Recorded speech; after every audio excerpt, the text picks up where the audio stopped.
I don't know why we constantly need to be reporting this. So it says Jonas Brothers cancels 6 stadium shows replaced with arena concerts. Okay. The Joe Bros are downsizing their stadium shows in Los Angeles, Philadelphia, Dallas, Detroit, Washington, D.C., and Chicago. Okay. There's Jonas Brothers. Very nice guys, by the way. I might do a video this week of like when they came on TRL. And I've interviewed Nick a couple times. I've actually interviewed, who's that? Joe? I've interviewed Joe a couple times too. Because he was in DNCE. Remember DNCE? Oh, bro.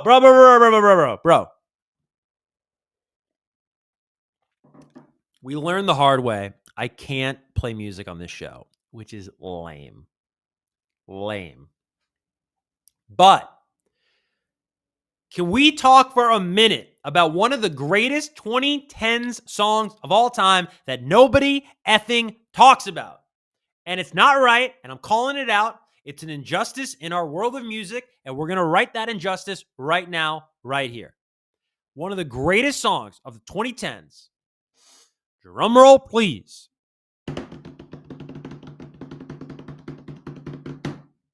DNCE, Faithfully. Do you know that song? Do you know that song? Oh. I may have just ruined it by that guttural sound. I apologize. That was gross. The sound I just made was gross. It was primal. It was real. It was authentic. I meant it. It was gross. That song's amazing, dude. Cake by the Ocean sucks. Faithfully rules. Just want to say that. All right? So it says here the Jonas Brothers have canceled and replaced 6 stadium shows on their upcoming Jonas 20 Living the Dream tour, opting for smaller arenas and amphitheaters instead. While the venues have changed, the dates and general locations remain the same. The band announced shift in plans on social media late Friday night, saying, "Every decision we make is with you in mind, ensuring the best experience for our incredible fans. We're making some venue changes, but rest assured, all performances are still happening on the same dates in the same cities. The impacted concerts are in Philly, Washington, D.C., Detroit, Chicago, Dallas, and Los Angeles areas. Because these are separate ticket holders," did you hear that? Ticket holders will receive a refund for the original purchase, but will need to buy new tickets if they plan to attend. Oh, that's a little annoying. Those fans will get to access a priority presale. Never mind, not annoying. Dubbed the past purchaser presale. Ha ha ha. Beginning Wednesday, June 18th, so 10 a.m. local time, that was 2 days ago as we taped this video. Here's my beef. Okay? Like, I get it's news, but just contextualizing it like this, I don't know. It just kind of reads a little hatery, you know? It's like kicking somebody when they're down. I don't know. I just don't like it. You could have just spun this, you know what I mean? Like, I don't know. Why cancel 6 stadium shows? Like, well, I don't know, man. I don't know why they had to cancel them. They seem like a very popular band. You know what this might be, though? I think about this a lot with stadium artists. Radio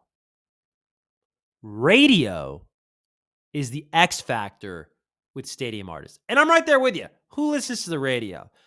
I don't think many people in America listen to the radio intentionally. Okay, let me be very specific, right?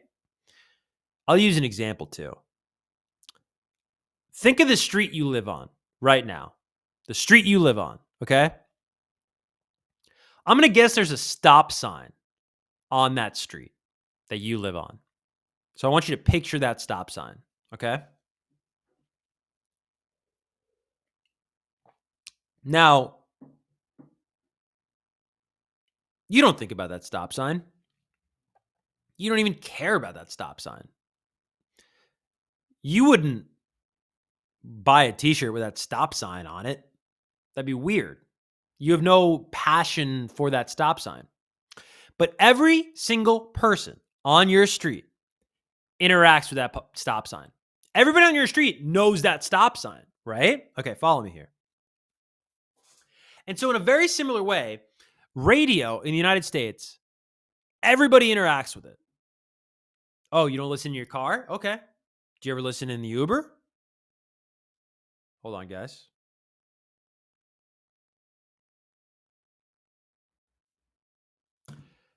Do you ever listen in an Uber? Maybe. Oh, you don't take Uber? Okay. You ever walk by a pizza shop? Are they playing music? Was that the radio? Do you ever walk by a restaurant? Do you ever walk by a bar? Do you ever hear music coming out of a car that's not yours? You interact with the radio. Because think about that. You might not listen to the radio, but the guy next to you at the red light, he's listening to the radio. Somebody's listening to the radio, and you interact with it almost every day. I guarantee it. And when you look at the people doing stadium shows this year, all of them are in power rotation on US radio.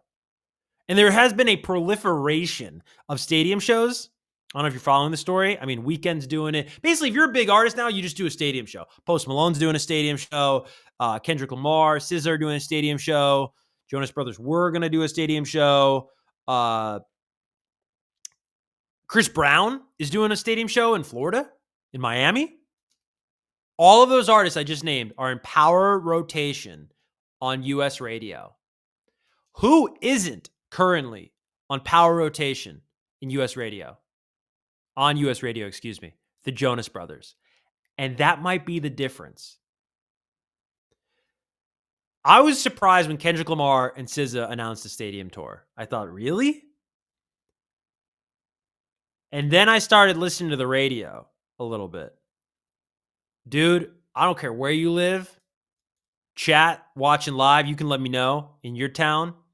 You go to the hip hop station in your town, Kendrick Lamar, every other song. SZA, every other song. Luther, number one song in the country for like 14 weeks, bro. One of the biggest songs of all time. Definitely one of the biggest collabs of all time. So maybe that was the difference maker with the Jonas Brothers. They are not in power rotation. And just to define that, in case nobody knows, or you might not know what power rotation is, that's once every 2 hours. So they'll play a song once every 2 hours. So if you ever think like, wow, I'm hearing this song all the time on this radio station, it's because it's being played every 2 hours. In any event, I don't love negative headlines like this.